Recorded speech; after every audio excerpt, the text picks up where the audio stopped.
My name is Jackson Reed. I was 32 years old at the time, and the incident took place on April 14, 2019. I had grown up in Cedar Valley, Illinois, a place so small that the monthly train schedule was the highlight of every town meeting. My life until that point had been ordinary. I worked as a graphic designer for a small marketing firm in Chicago.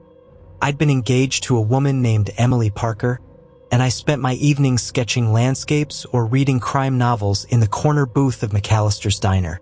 I never imagined that a routine trip home on the Briarwood line would become the most terrifying night of my life. Growing up, the Briarwood line was as much a part of Cedar Valley as the grain silos or the church with its peeling red paint.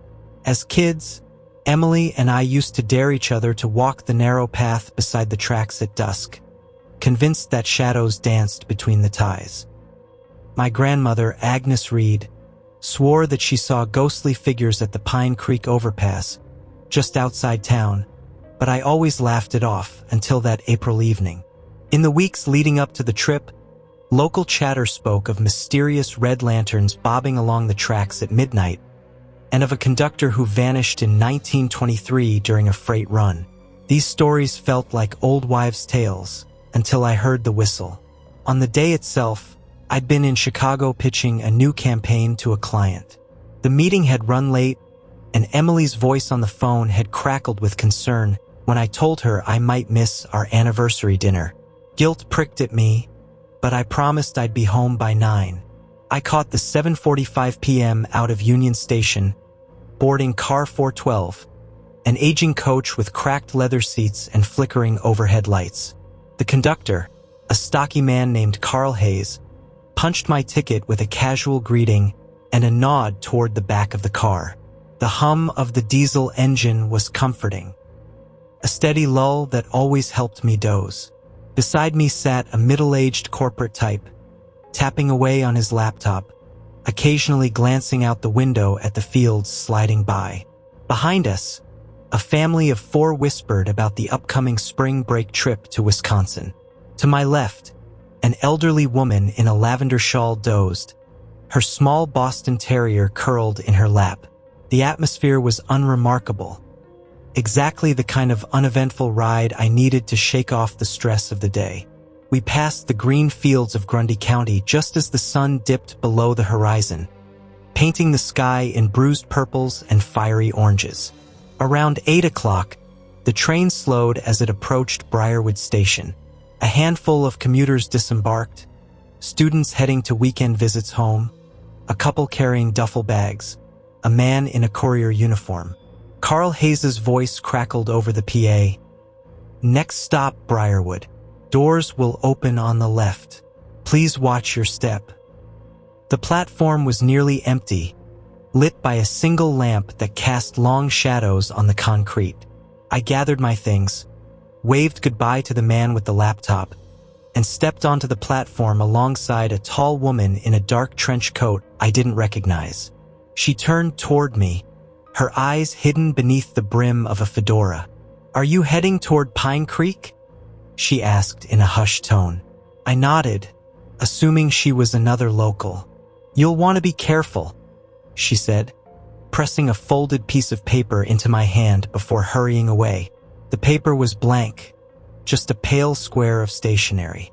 I tucked it into my jacket pocket, chalking it up to someone's strange prank, and climbed back into the car, unaware of how significant that moment would become.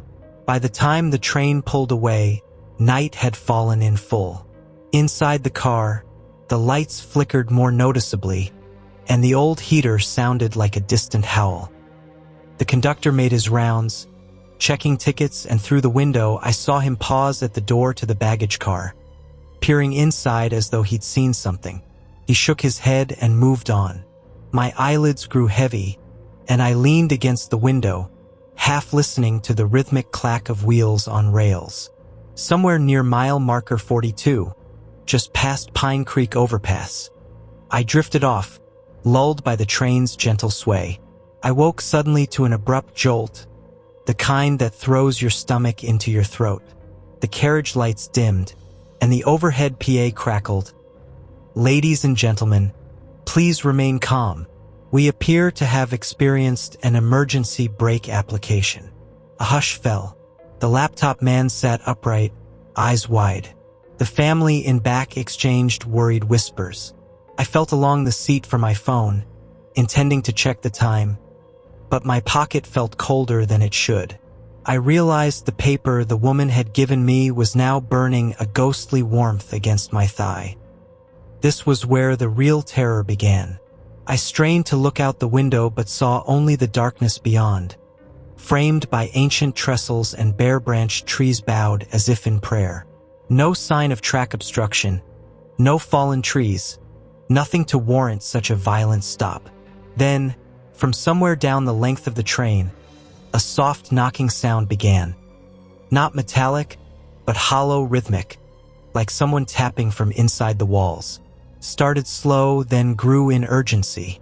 At first, I thought it was hail, then remembered the forecast had called for clear skies. The lights blinked out entirely, plunging us into inky blackness. Panic rippled through the car. The family's children began to cry. The knocking grew louder, more insistent, accompanied by a scraping that sounded like fingernails on glass. Fear tightened my chest as I fumbled for the emergency light, flipping its switch. A dim bulb cast grotesque shadows against the ceiling, revealing more than just frightened faces. Revealing the unmistakable outline of a figure between the cars. Carl Hayes's voice, once calm, now sounded brittle. "Stay where you are. I'm going to check on it." He stepped into the aisle, flashlight beam trembling in his hand. The knocking stopped. Everyone held their breath. He approached the door to the next car, raised his free hand to knock once. Then the figure slammed its face against the glass, sending cracks spiderwebbing across the pane. Hayes stumbled back, dropping his flashlight, which rolled and skittered until its beam illuminated a face so ghastly and contorted that I vomited in my mouth. That's when I realized this was no deranged hitchhiker, no prankster with makeup and latex. This was something else, something that shouldn't exist. The face retreated, leaving the glass intact but smeared with a dark substance that glistened under the emergency light. A moment later, the lights flickered back on, and the train lurched forward, accelerating as if nothing had happened. Hayes was on his knees, utterly pale, staring at the smeared window. He looked up at us with hollow eyes and whispered, "It knows we saw it." Adrenaline propelled me across the aisle. I reached the door Hayes had just backed away from. Peering into the adjoining car, I saw the empty corridor. Lights on, seats vacant, nothing but silence. No family, no laptop man, no Emily waiting at the end of the line. My phone buzzed, 3 missed calls, all from Emily's number. I dialed, voice shaking, but the call went straight to voicemail. Then the lights flickered again, and the intercom crackled. "Attention passengers, we are experiencing technical difficulties. Please remain calm." The train began to slow. Through the window, I saw a lone station sign emerge. Frost Hollow. Not on our schedule. My heart pounded. I realized, with a sick twist in my gut, that someone or something had taken control of this train. We weren't heading to Cedar Valley anymore. We were heading somewhere far darker. My fingers fumbled for my pocket. The blank piece of paper was gone. Only the memory of its warmth remained. I realized then that I had been given a warning, a chance to turn back. But I never saw the woman again. The lights dimmed one final time and the knocking returned, this time directly against my own window, slow and insistent, right beside my face. I don't remember how I escaped, or even if I did. All I know is that the next morning, I was found on the tracks outside Logan Junction, dazed and alone, my shirt stained with dirt and something darker. They said I was lucky to be alive. Emily found me, hugging me so tight I thought my ribs would crack. The train? It vanished into thin air. No reki, no conductor, no other passengers. Just an empty line on the timetable, and rumors that the Briarwood line never reopens at night. Ever since, I've avoided trains. The rhythmic clack-clack still echoes in my nightmares. Sometimes at night, I swear I feel the gentle sway of the car as if I'm still aboard. And always, I can hear that haunting knock against the glass. This story is over. Get ready for the next one. My name is Evan Walker. I was 28 years old when the incident occurred on the night of October 14th, 2019. I'll never forget the chill in the air that evening, nor the sense of unease that settled deep in my bones long before the train ever lurched into motion. I had taken the Spirit of the Heartland line countless times on my commute between Omaha and Denver. It was a routine route, one I thought I knew like the back of my hand. Familiar stations like Hastings Junction and North Platte, the gentle click-click of the tracks under the sleeping cars, the soft hum of the diesel engine keeping time with my thoughts. But that October night, everything changed. I was returning from a business conference in Omaha, seated in the quiet car at the far end of the train. Beside me sat Carla Benton, a journalist from Chicago with striking green eyes and a cool professionalism. Across the aisle was retired firefighter Frank Delgado, his silver beard tucked into his flannel collar as he sifted through photographs of old engine houses. A few rows ahead, I noticed a family of 3 making their way back to Colorado Springs. The Harrisons, Claire, her husband Mark, and their shy 9-year-old daughter Lily. At first, the journey was uneventful. I watched the sun slip below the horizon, painting the plains in strokes of lavender and charcoal. Carla and I exchanged polite nods whenever our eyes met. Frank dozed off mid-sentence as he reminisced about rescuing cats from burning barns. The Harrison family dozed in their bench seats, soft snores weaving with the train's gentle sway. Around 10:30 p.m., the train's conductor, a wiry man named Tom Brackett, made his final rounds, punching our tickets with a mechanical rhythm. He greeted me with a curt, "Good night, Mr. Walker," before disappearing into the shadows beyond the vestibule. I noticed his expression had hardened, his forehead slightly furrowed, as though he'd seen something disturbing up ahead. It was then that the lights flickered. A low hum of static filled the car, like a television on the brink of losing its signal. I glanced around. Carla frowned, her pen paused above her notepad. Frank's head jerked up. The Harrisons awoke, exchanging concerned whispers. A crackle came through the overhead speaker. Tom's voice, strained and distant. "Ladies and gentlemen, please remain in your seats. We're experiencing an electrical anomaly. Stay calm." For a moment, the only sound was the train's wheels on steel. Then the lights snapped off, plunging us into darkness. Panicked gasps echoed in the blackness. I reached into my coat pocket for my flashlight, my only weapon against the unknown. That moment, the sudden absence of light, was when I realized how vulnerable we truly were, hurtling through the night on a steel beast with no visibility and no immediate help in sight. I want you to understand the people I was with, the winding tracks we traveled, and the tensions simmering beneath the surface before things took a turn for the worse. Carla Benton was sharp, always looking for a story. She'd approached me earlier in the trip, curious about my work in logistics consulting, asking pointed questions about the railway's safety record. I'd answered politely, though I knew she was fishing for something. Perhaps a scandal, perhaps a human interest piece. I respected her drive, though I couldn't yet see how her journalism instincts would become both a boon and a curse that night. Frank Delgado had ridden trains his whole life. He'd grown up in a family of railroad men, learned to spot a faulty coupling from 20 paces, and carried his veteran's resolve into every crisis.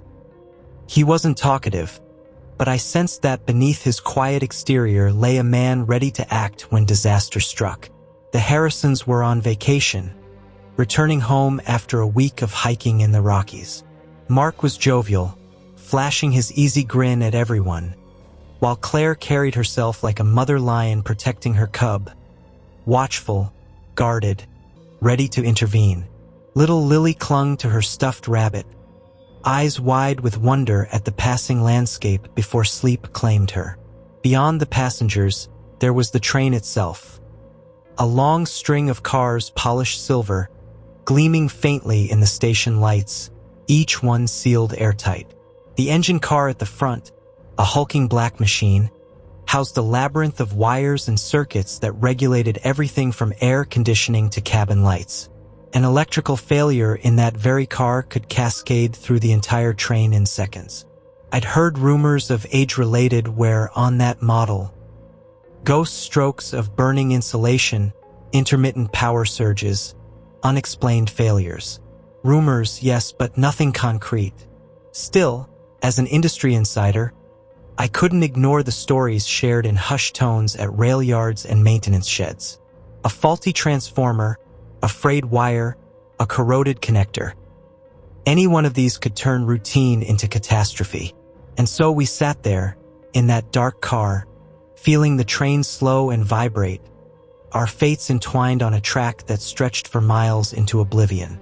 When the lights cut out entirely, Carla whispered, "Evan, do you have your phone?" I fumbled it out, the screen's glow a tiny reassurance. But there was no signal. No bars, no dial tone, no way to contact the outside world. The train's metal walls were both shield and prison.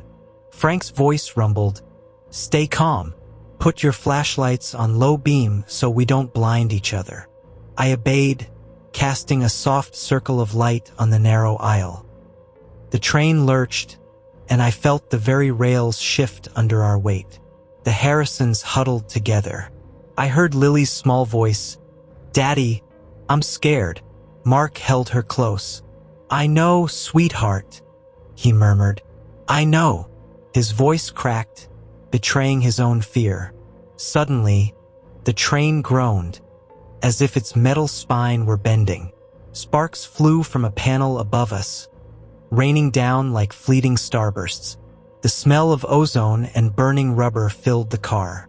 Carla sprang to her feet, peering into the darkness ahead. "There's smoke," she said. "Something's burning up front." I swallowed hard. Something inside me snapped into focus: years of safety briefings, work experiences, cold calculations. The engine had malfunctioned, and the heat was seeping back through the electrical conduit. If the fire spread, we'd be trapped. No windows to open, no doors to pop against the tracks. Just sealed compartments and growing smoke. Frank moved forward, flashlight in hand. "Stay here," he ordered. Carla grabbed her notepad and camera, ever the reporter, documenting the crisis. I followed Frank to the next car's connector, peering through the rubber diaphragm. Flames danced in the darkness. The connector was melting. Orange tongues of fire licked the joint, threatening to ignite the entire train's power supply. "Back up," Frank hissed. He stepped on an electrical conduit and yanked his foot away. "Damn, that's hot." He looked at me. "Find something to beat this out. A blanket, a coat." I dashed back and grabbed the extra wool blanket stored under the bench seats. We knelt on the metal floor tiles. Carla recorded it all. The Harrisons watched from behind, fear etched on their faces. Little Lily pressed her face to the partition, wide-eyed. Frank and I swatted at the connector, trying to smother the flames. But every time we thought we had it under control, it flared again, burning through the blanket and sputtering into our faces. Smoke choked the compartment. I coughed, vision swimming. Sparks crackled, and I felt the heat on my neck. Then, against all odds, the fire gusseted and died down. The sparks sputtered out. The glow faded. The compartment plunged back into darkness, save for our flashlights. Frank let out a breath I could feel in my chest. "We've got a window," he said. That was the breaking point. We realized that we couldn't depend on the train's systems. We had to depend on ourselves and each other. The main story begins here. As we pressed forward through the cars, the air grew thicker with smoke. Carla's camera flash punctuated the darkness, illuminating twisted wires and scorched walls. The train's interior, once a sleek corridor of brushed aluminum, looked like the charred hull of a shipwreck. Frank motioned to me. "Help me pry open the emergency panel." We found a red latch marked with peeling paint. With all our strength, we forced it open, revealing a narrow crawl space between the cars. Beyond, we could see the locomotive's furnace room door, slightly ajar, orange embers flickering within. Carla snapped photos, capturing the horror. The Harrisons arrived behind her, Claire gripping Lily's hand. Mark stayed close, ready for whatever came next. I held the blanket, now a singed rag, in one hand and my phone in the other, its dim glow the only proof of the outside world. I heard a high-pitched whine, the engine's cooling fans grinding, the metal casing warping. Frank shone his light at the connector again. It had burst, the insulation melted away, leaving raw copper wires smoldering. If that fire had reached the main power bus, the entire train could have gone up in flames. I swallowed and looked at Frank. "We need to shut off the backup circuit." He nodded. I pulled up the train schematic on my phone, courtesy of my consulting work. My fingers trembled as I located the emergency switch buried in the panel. With a decisive yank, I flipped it. The hum ceased. The fire died. Silence settled, broken only by our heavy breathing. None of us spoke for a moment. The train lurched forward again, as if nothing had happened. Then the lights flickered back on. The emergency lamps cast a sickly yellow glow down the aisle. Faces emerged from the smoke. Carla's determined gaze, Frank's soot-streaked calm, the Harrisons' dazed relief. Tom Brackett appeared, rushing toward us. "What did you do?" he panted. When I explained, he threw me a grateful look and signaled his crew to isolate the damaged car and begin repairs at the next siding. We stood there for a long moment, the adrenaline ebbing. I thought of how close we'd come to disaster, how thin the wire between routine and catastrophe truly is. I met Carla's eyes, and she gave me a small, respectful nod. Frank patted my shoulder, a gesture of silent camaraderie. The Harrisons gathered their daughter, and Claire whispered, "Thank you." As the train picked up speed again, moving toward the distant glow of the next station, I let my tension dissolve into the steady rhythm of the rails. We had survived together, strangers bound by crisis, our story carried on the steel tracks into the night. I never wrote that article with Carla. I never returned to that route. But I carry that night with me, an unforgettable reminder of how fragile our world really is, and of the courage that can surface in the most unexpected moments.